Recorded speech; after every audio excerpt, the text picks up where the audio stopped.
Hi guys, my name is Charles Dixon. Russia reveals black biblical Israelites.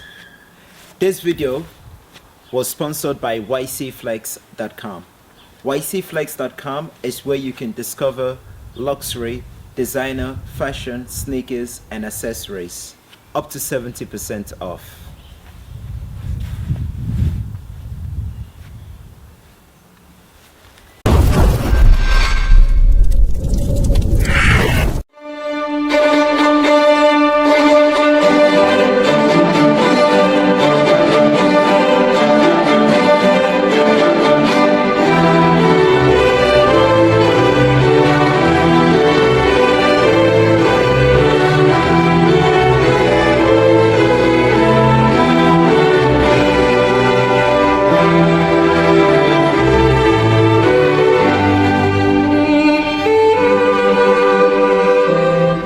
Have you ever seen or heard of biblical icons where Jesus or the Virgin Mary have dark skin, or even Abraham or King David? Then look beyond Europe. Russia has opened its vaults to reveal biblical icons featuring darker-skinned figures. In case this is making you wonder if Russia has its own twist on biblical figures, the answer is a no. This is not the case at all. This is, a matter of fact, as real as the untouched horizon of time. These icons aren't just artistic anomalies. These hold deep meanings of hidden shaded truths, sparking serious, curious questions about history and faith, representation, and the unexpected corners of religious art. Pay close attention, amazing people. You are just about to hear it today, like it is, in this video. Before we continue, kindly endeavor to hit that like button as a way of supporting our works. Share with your families and friends to keep spreading our eye-opening black narrative, and subscribe to stay put for more, while you help in building the rising membership of this channel. We appreciate your support. First and foremost, let's start with the person of the most popular name in the world today, Jesus. Mark chapter 4 verse 22. For there is nothing hidden which shall not be manifested, neither anything kept secret that would not be brought to light. For centuries, the most common image of Jesus Christ, at least in Western cultures, has been that of a bearded, fair-skinned man with long, wavy, light brown or blonde hair and often blue eyes. But the Bible doesn't describe Jesus physically, and all the evidence we do have today indicates that he probably looked very well different from how he has long been portrayed. The Good Book offers few clues about Christ's physical appearance. Most of what we know about Jesus comes from the first 4 books of the New Testament, the Gospels of Matthew, Mark, Luke, and John. According to the Gospels, Jesus was a Jewish man born in Bethlehem and raised in the town of Nazareth in Galilee, formerly Palestine, now northern Israel. During the 1st century, we know that Jesus was about 30 years old when he began his ministry. So tells us the Bible book of Luke chapter 3 verses 23. But the Bible tells us virtually nothing about what he looked like, except that he didn't stand out in any particular way. The historical Jesus likely had the brown eyes and skin of other 1st century Jews from Galilee, a region in biblical Israel. But no one knows exactly what Jesus looked like. There are no known images of Jesus from his lifetime, and while the Old Testament kings Saul and David are explicitly called tall and handsome in the Bible, there is little indication of Jesus' appearance in the Old or New Testaments. In addition, when Jesus was arrested in the Garden of Gethsemane before the crucifixion, Judas Iscariot had to point Jesus out to his soldiers among the disciples, presumably because they all appeared similar to one another. But the words of the Bible in itself did not hint on the reasons behind their similarities. Whether they were white or black, or why or how they looked too similar, it did not tell. Considering these events, one is made to actually wonder, were these words deliberately expunged from the Bible to hide certain glaring truths, or did the writers of the Good Book of the Gospel fail to discuss these things? However, the portrayal of Jesus as a white European man has come under renewed scrutiny during this period of introspection over the legacy of racism in society, and over the actuality of truth. One of the major factors of this renewed scrutiny happens to come with the buzzing news concerning certain storming revelations from Russia. For some time now, the recentness of this event has got everyone talking in wonderment. Russian President Vladimir Putin has decided to move one of Russia's holiest icons from a museum to a Moscow cathedral. This arises a debate around Putin's growing reliance on the church. Emphasizing on the importance of the holy icon, Putin ordered Andrei Rublev's Trinity be transferred to the Russian Orthodox Church from Moscow's Tretyakov Gallery for a year. The relocation of Russia's most well-known icon highlights how closely the war has intertwined politics and religion. The icon depicts the oak of Mamre, where the three angels visited Abraham in the book of Genesis. Did you notice anything about these icons on display? They are all black. Icons dating back to the 14th century brought together from private collections across Russia. Rare and strongly challenging masterpieces, most of which were destroyed during the Soviet era. It's very beautiful. It gives you goose pimples.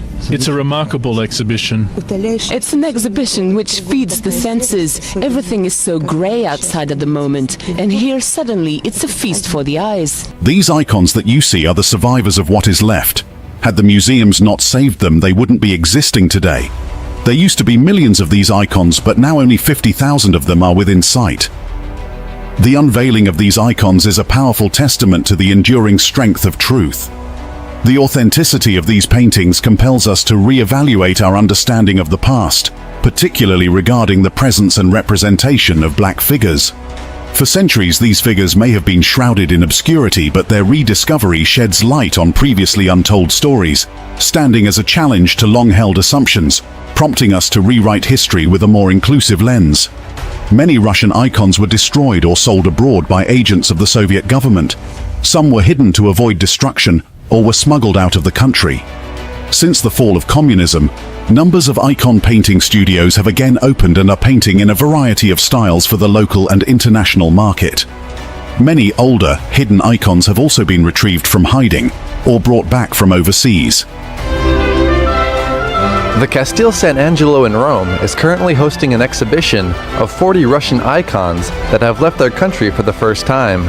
They are pieces of art that were hidden after the October Revolution of 1917 in order to protect them from anti-religious destruction. It's the first time that a large number of Russian icons have come here to Italy. In addition, here are a dozen examples that have never before been moved. They appear for the first time in our catalog. Icons are usually painted on wood and meant to represent saints or sacred elements. The Orthodox tradition considers them as if they were the gospel, inspirations of God through the hand of the artist. Their deep symbolism is reflected from the meaning of icon as a representation or vision from another world. The wood evokes the Holy Cross through its gold background, divine light, and the cloth attached to the wood evokes the cloth that covered the body of Jesus Christ. Without a doubt, they have a great importance and a fundamental recognition in Russia, because the icons represent for Russia what the pyramids represent for Egypt, or the temples to the Greeks. The exhibition shows icons ranging from the 15th century until the early 20th century. It's a rare opportunity to see the religious soul of Russia through its... There's been so much debate going on around the world of late, bestirred by the unveiling of these black biblical icons. Some tend to think that the icons had blackened over time due to age, while others say that the blackness of the icons has nothing to do with age but are a measure of accuracy meant to depict the actual color of the skins of the people painted. Because they were black people, says Robert Rubin. Why didn't their clothes change to black in those paintings or all of the paintings? The true Israelis were black-skinned people, not white, likewise the ancient Egyptians. The Reshet structure in Mauritania is also the location of Atlantis. Russians did not change their paintings just as other countries did. They simply kept the true paintings and iconography. Look up ancient maps and you will see that the Kingdom of Judah was later located in West Africa. The Jewish nation was destroyed by Titus. Millions of Jews fled into Africa. They ended up in the west of Africa. From there they were sold as slaves to almost every part of the world. Do you think the hatred for black people is just normal or a coincidence? No. It was because they, Israelis, did not keep the commandments of God. Moses informed them of the blessings and curses, as we can see in the Bible book of Deuteronomy. God told them they will lose that land to people whom they did not know if they disobey him. The hatred for the black children of Ham and Shem is because the children of Shem have mixed up with the children of Ham. They are both black-skinned. The prime target of this hate is actually the children of Shem. Shem is being punished for his disobedience to his God. Another insightful one from Johnson here says, because black people were the people in the Bible that the Americans turned white when they told the stories to us.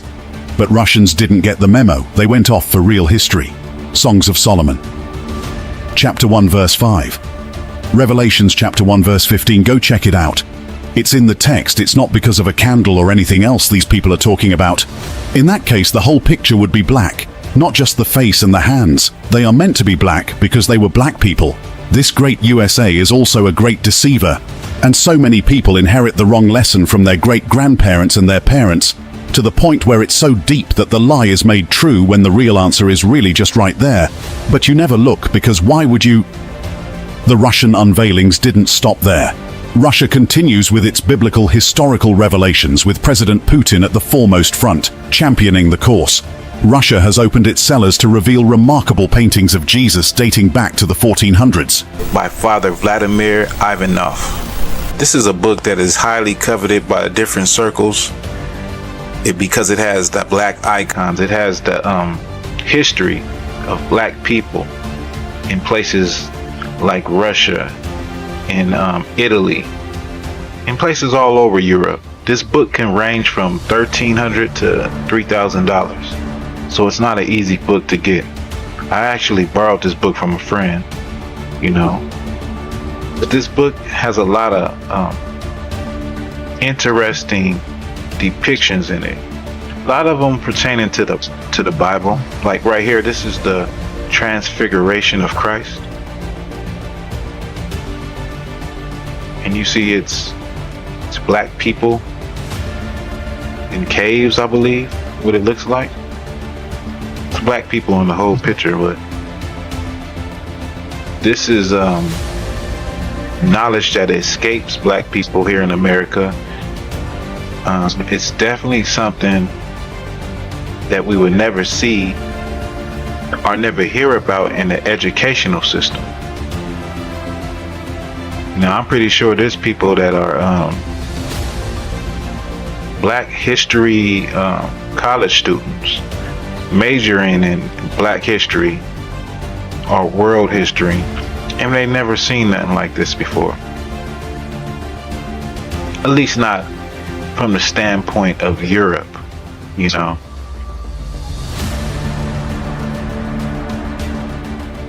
This is the crucifixion of Christ, and in it we see angels, black angels. The people surrounding him are black.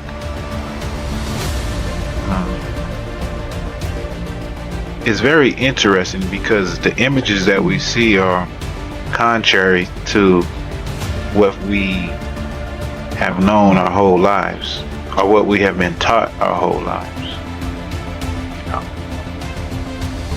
Like I'll say it again, like these type of images of antiquity escaped black people here in America, and I can say all people, for in general, just people in general don't know. I'm pretty sure there's plenty of Caucasian people and people of all nationalities that don't know the extent that black people covered the earth.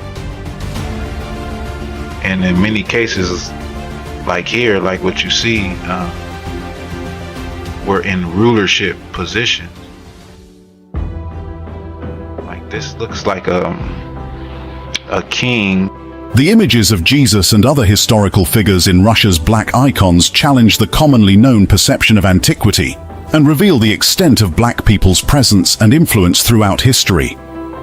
Paintings from the 1500s and 1600s depicting black icons, including Jesus and Mary, in a highly sought-after book that explores the history of black people in Russia, Italy, and other parts of Europe.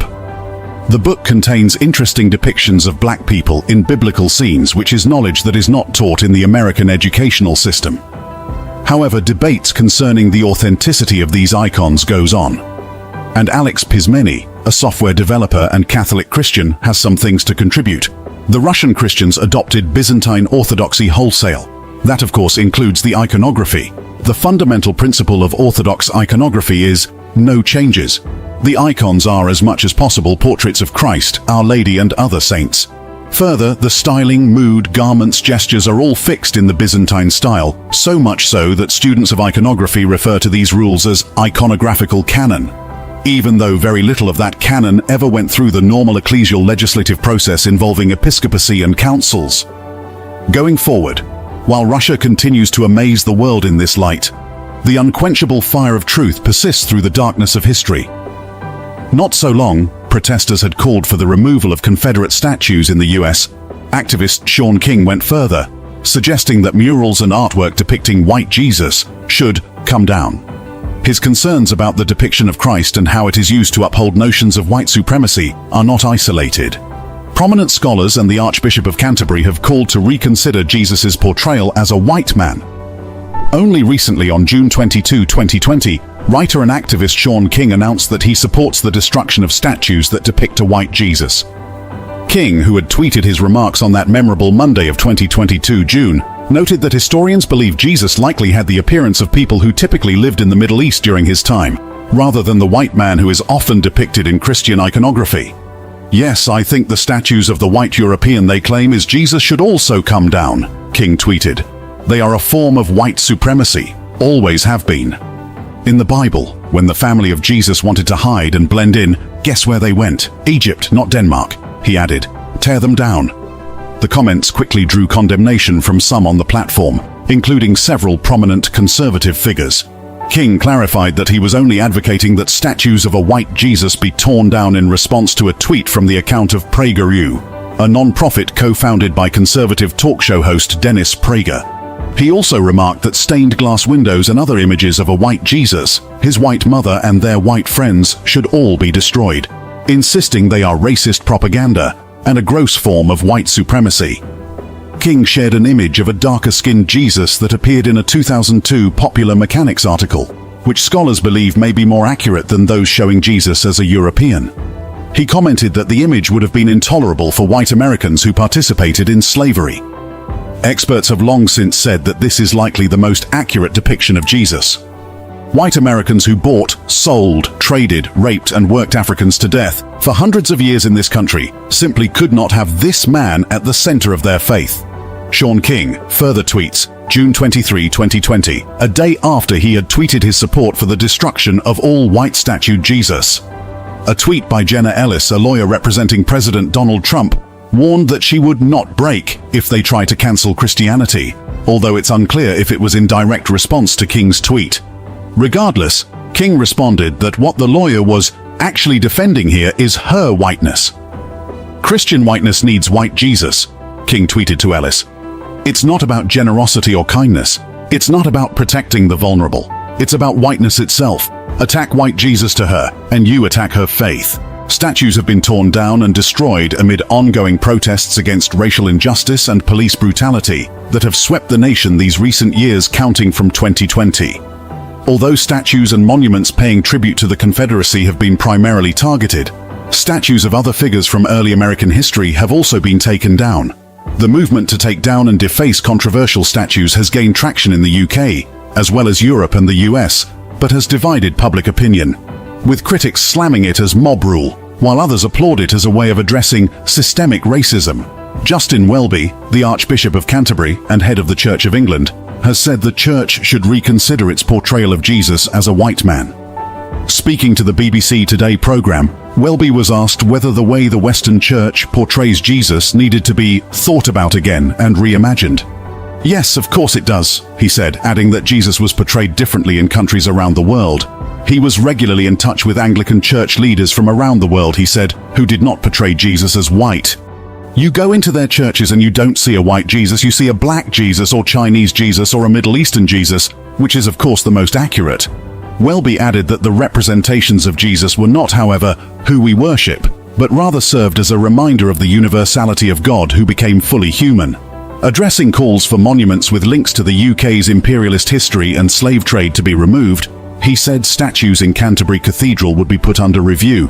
The question about whether they should all be there arises, of course it does, and we've seen that all over the world, he continued. We're going to be looking very carefully and putting them in context and seeing if they all should be there, says Justin Welby.